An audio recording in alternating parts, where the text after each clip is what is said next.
the committee and Dr. Asma Ibrahim for inviting me. I also want to thank all the distinguished scholars and guests and students who've taken their time out to come and join us for this event. Before beginning, I want to especially thank the Department of Archaeology and Museums, Government of Pakistan, who has allowed me to work in Pakistan. I came to Pakistan in 1975, and my first visit here was in Karachi, and then I began working in Somniani in Balakot, and I spent many years here in Sindh, so this is very like a homecoming to me to be back in Karachi again. I also want to thank the Department of Archaeology, Archaeological Survey of India, because I worked also in India. I was born in India, I lived there till I was 18, and I was very interested in the archaeology of India as well, and I've worked in Gujarat, and in Madhya Pradesh, in Bengal, in different parts of India to study and show the interactions between this larger area of South Asia.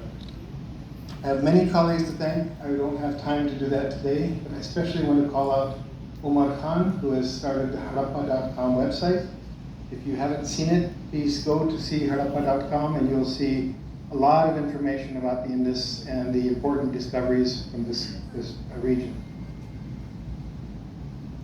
Today, my focus is on the contributions of the coastal regions of southern Pakistan and western India to the later cultural traditions of the Indus civilization and also later cultures in this region.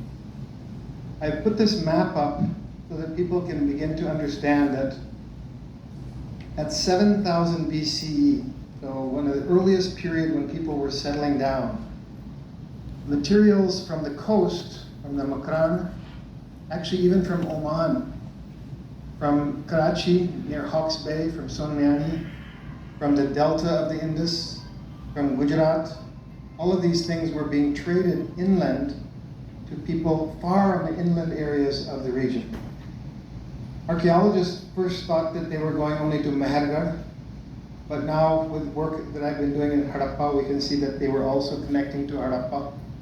And I will show you some more evidence that there were also connections all the way into Uzbekistan and Central Asia, where we have the links from the coast to the Central Asian region.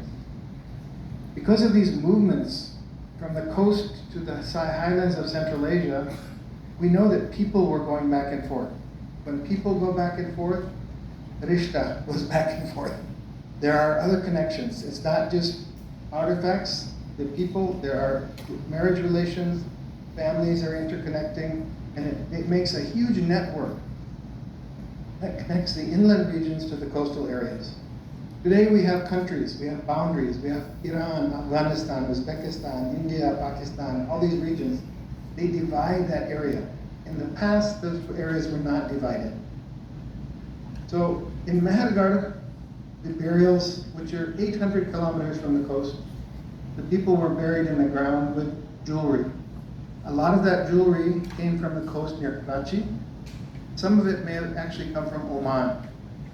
So it means that people were bringing materials from Oman to the Makran, from Makran to Balochistan, from Balochistan into Kutchi Plain area of the northern regions. And one of the most important discoveries in Mehergarh is a big kangan, not a chudi, a big wide bangle made from a big shell. This shell is only found in the Hawke's Bay area here in Karachi. It's not found along the Makran coast, it's not found in Oman. It can be found in Kutch, but I think that this one probably came from Makran, from the area of Hawke's Bay. We call it a shank today, shank. This shank was used to make this wide bangle or bracelet, which we could call kangan today. And it's a very big, heavy bracelet. Women who wear heavy bracelets are usually women who are working hard and they don't want to break their jewelry, because if you have a heavy bracelet, it won't break when you're chopping wood, when you're doing heavy work. So the woman who was wearing this was probably somebody who also did lots of heavy labor. The same style of bangles found in Mehergarh continue to be made, and excavations in Shahitung, which is in the Makran area by the French mission, found similar bracelets, but these were even bigger in size. They had a big, long projection. And this design is still made It used to be made in Dhaka and sent to Tibet for women who were farmers to wear in Tibet. Even historically, Tibetan ladies would wear these bangles. When I was doing my dissertation back in the 1980s, I found a broken fragment of that type of bangle in Harappa. I did not know that that bangle would be found in Shahi Tomb later. The Shahi Tomb excavations were done in the 1990s.